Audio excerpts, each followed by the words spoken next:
xisbiga mucaaradka ee wadani ayaa si adag uga hadlay musharaxiin kamid ah kuwa u loolamaya golayaasha deegaanka iyo wakiilada oo xukuumadda Soomaaliland ay xabsiga dhigtay sida uu ku soo waramayo wariyaheena Hargeysa Axmed Ismaaciil Cabdi.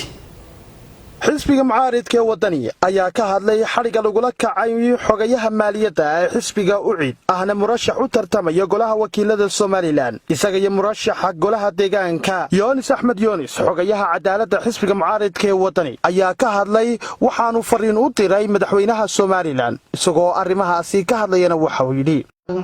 aad iyo aad uga cambaareenayna oo aad iyo aad uga xunnahay mas'uuliyiin xisbiga UCID ka tirsan oo laba mas'uula oo xildhibaanana musharaxiin xildhibaana oo xabsiga maalintii saacad ku jira oo maanta maxkamadda la keenay oo 7 cisho rumaana loo diray marka aad iyo aad baan ugu xunaadana xisbiga wadani waxaan u aragnaa caburin waxaan u aragnaa cagajugleyn waxaan u aragnaa in cid gooniya ay xukuumadda iyo dawladda Soomaaliland ay u xulayaan dadka qaar xildhibaanadooda marka mas'uuliyiintaas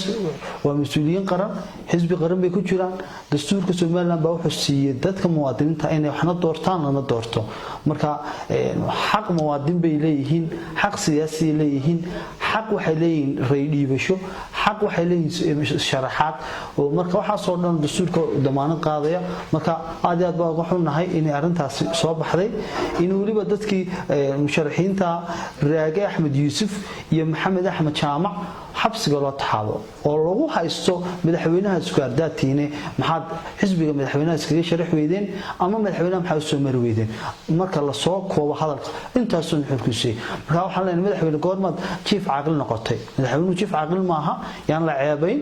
yaan la xajiimeyn marka dadka nooca sameynaya waxay inoo tusaysaa in madaxweynuhu cid gooniya xulayo madaxweynuhu maalin dhaweedna wuxuu nagu yiri qof walba dadka la soo xulayo ilaahay lagaga baqo marka waxa la madaxweynuhu ilaahay ka baqo ummadda cadaalad sameeyo dadka xisbiyada ku jiraan xaq bay u leeyihiin sharaxan ama ardayga ahaadaan ama ardayada kala ahaadaan xaq waxay u leeyihiin xaqqa dastuurku siiyay ah inay codeeyaan in la doorto waxna doortaan marka dastuurka madaxweynaha lagu xadgudbin dawladaha hay'adaha amniga dadka xirxiran waxaan baaq u direynaa inay soo dhexgelin arrimaha siyaasiga muusim waxa la galay doorasho oo xasaasiya oo arrimaha amniga la ilaaliyo u baahan marka waxaan hay'adaha amniga u soo jeedinaynaa in arrimaha siyaasadda iyo doorashooyinka ay ku milmin ay heegan ugu jiraan nabadgelyada in la ilaaliyo booliska iyo dhammaan hay'adaha amniga oo dhan waxaan u soo jeedinaynaa in amniga la ilaaliyo ayna la kala safan ardayada iyo xisbiyada iyo musharaxiinta marka waxaan u baahanahay in dadka la ixtiraamo xisbiyada la ixtiraamo waxa mamnuuca xisbi inuu ku suntanaado reer arda qabiil deegaan gooniyo rag dumar waxa soo dhan waa ka reebanta xisbiyada marka in xisbi musharaxiintiisii waliba mas'uuliyiintiisii oo xogii maaliyadda xabsiga loo taxaabo waxay sheegaysaa in raydhiibashadii iyo aragtidii dastuurka cabiri in meesha ka baxayso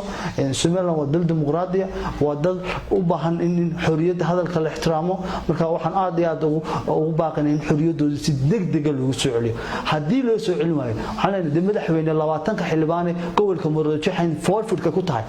qaado aad u soo xulasay 20 ka xildhibaan golaha baarlamaanka uu metelaya gobolka Muruujax involved baad ku tahay way muuqataa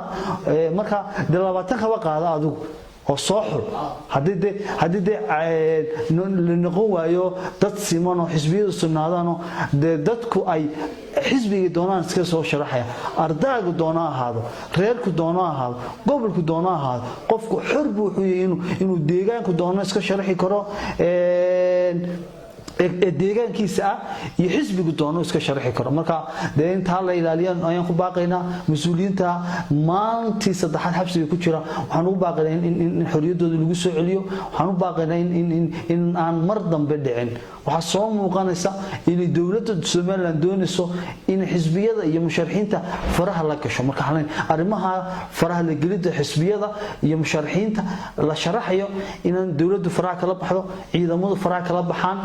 loo daayo Axmed Ismaaciil Cabdi telefishinka caalamiga ee RTN Hargeysa